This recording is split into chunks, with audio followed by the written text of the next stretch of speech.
So hello বন্ধুরা, এই যে গোল্ডেন এইট পেয়ারার যে ডালগুলো কিভাবে কাটিং করবেন সেটা একটু আজকে আপনাদেরকে দেখিয়ে দিই।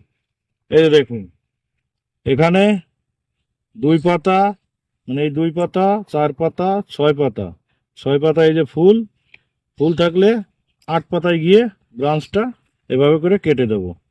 এই যে দেখুন, ছ পাতায় ফুল রয়েছে, আট পাতার এখান থেকে কেটে দেবো। প্রত্যেকটাই যেখানে ফুল রয়েছে তার ওপরের পাতার থেকে এরকম কেটে দেব।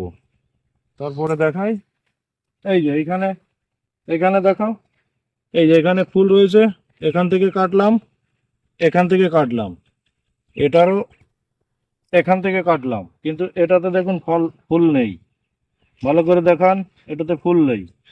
দুই, চার, ছয়, এই ছয় পাতায় কাটতে পারেন, এখান থেকেও কাটতে পারেন। এই যে, এই যে এটাতে একটা ফুল আছে।